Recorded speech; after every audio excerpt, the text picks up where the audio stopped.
सिंधुदुर्ग जिल्ह्यासह इतर जिल्ह्यातील ताज्या घडामोडी पाहण्यासाठी सिंधुदुर्ग 24 तासला सबस्क्राईब करा आणि बेल आयकॉनवर क्लिक करा। सिंधुदुर्ग 24 तास सदैव तुमच्या सोबत। पुढील बातमी पाहणार आहोत विस्ताराने। कणकवली नगरपंचायत निवडणुकीनंतर आज विषय समिती सभापती निवडीची विशेष सभा आयोजित करण्यात आली होती।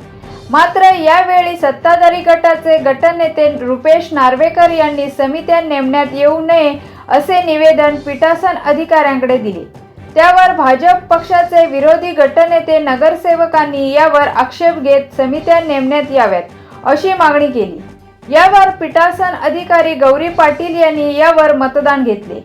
त्यामुळे सत्ताधारी व विरोधी गटाची समान मते मिळाल्याने चिठ्ठीद्वारे निर्णय घेण्यात आला। यात समित्या न नेमण्यात याव्यात असा निर्णय घेण्यात आला। समित्यांचे सदस्य संख्या ठरवणे हा आहे आणि मी इथे हे सगळं म्हणत करते। आता जे महिला बालकल्याणचं विचारलं समितीचं ते मी काही अपवाद होते जिथं आपल्यासाठी परिस्थिती उद्भवली होती तिथल्या सिनियर सीओची चर्चा करून विचारलेलं होतं। त्यांनी सभागृहाने मिळून हा निर्णय घेतलेला होता। मी हा विषय फक्त मांडलेला आहे महिला बालकल्याणचा। इतर विषय स्थायी समितीचा विषय आपल्याला कंपल्सरी स्थापन करावी लागते, त्याच्यामध्ये कुठलाही अपवाद नाही आहे। महिला बालकल्याणचा निर्णय तो तुमच्यावरती राहील कारण महिलांचा विषय म्हणून, अन्यथा त्याच्यामध्ये कुठलेही कंपल्शन नाही आहे।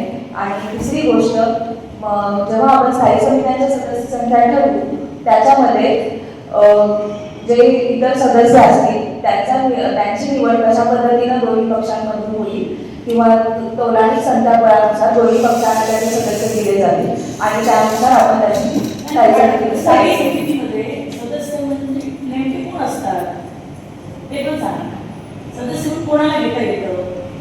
साधारण आम्ही आतापर्यंत आम्ही फक्त दुसरे नगरसेवक पदसिद्ध सदस्य समित्यांच्या असतात।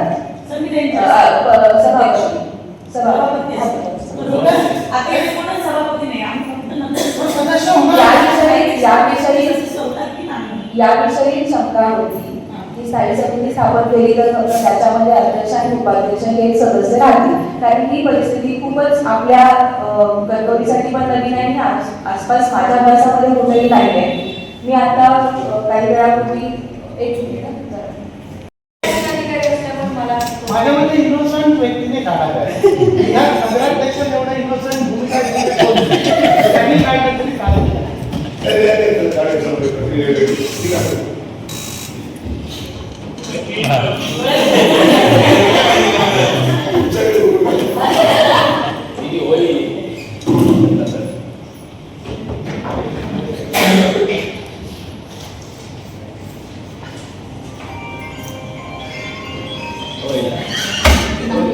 नाही सांगा काय असेल असेल का नाही ओके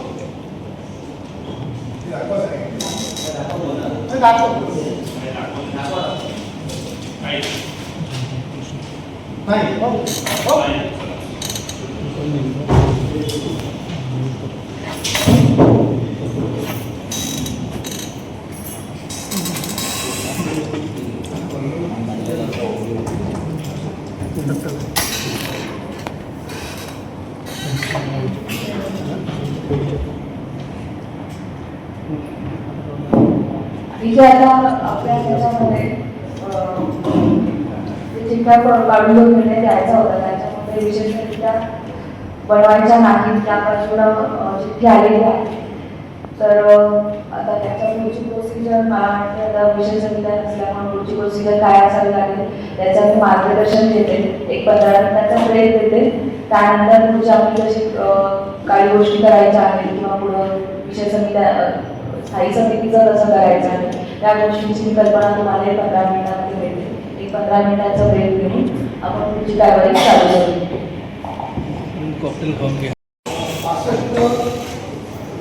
त्यानुसार आपलं हे नगरपालिकेचं आपण जो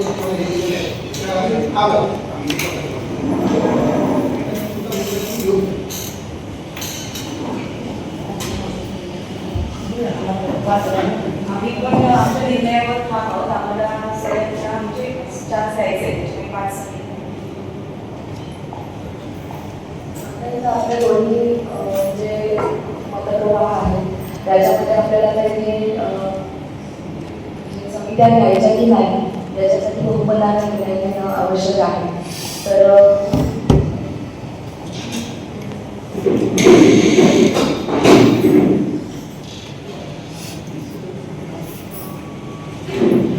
मतदान होईल तर समित्या व्हाव्यात त्यापासून ज्यांची मत आहे त्यांचे हात वर करावे. आम्हाला नाही ना मॅडम, तिकडूनचा नाही ना. नाही.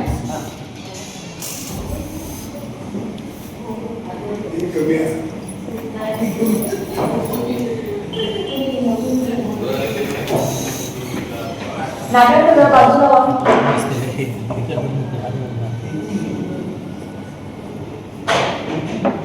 तिकडे जा.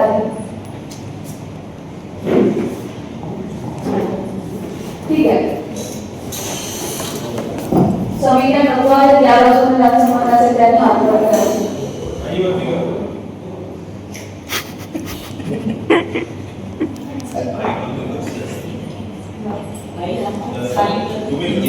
ठीक आहे. दोन्ही सदस्य बाजूने आपल्याला इथे आता चिठ्ठ्यावरती नियमांमध्ये असेल तिकीट असेल आणि काही मतदान करू शकत नाही. इथे आपण चिठ्ठ्यावर निर्णय घेण्यात येईल. चिठ्ठीचं स्वरूप काय असणार? चिठ्ठीचं स्वरूप असा निर्णय झाला असेल तरी आपल्याला स्थायी समिती स्थापन करावी लागते.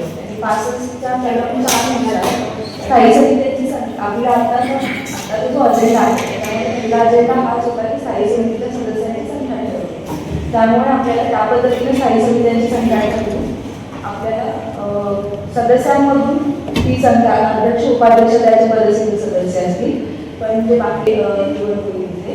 आणि तसेच महिला बालकल्याण समिती स्थापन करणे ही कंपल्सरी असल्यामुळे एक महिला बालकल्याण समिती आपण इथे स्थापन केली. मग असा कसा निर्णय घेऊ शकतो? मग आधी नाही लक्षात घ्या. महिला बालकल्याण काय म्हणतो हा विषय कधी झाला मतदानाच्या आधी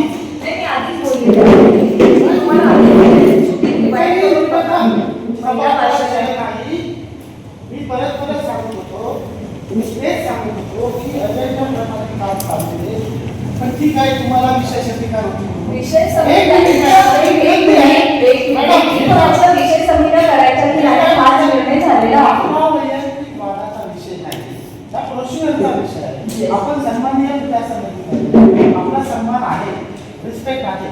प्रश्न या कामकाजाचा एक जेव्हा सत्ताधारी पक्षाच्या गटनेत्यांकडून समिती गठीत होऊ नये आणि आमच्याकडून सदस्यांकडून समिती व्हाव्या या विषयावर मतदान घ्यायच्या आधी हा विषय क्लिअर होणं गरजेचं होतं. लक्षात घ्या.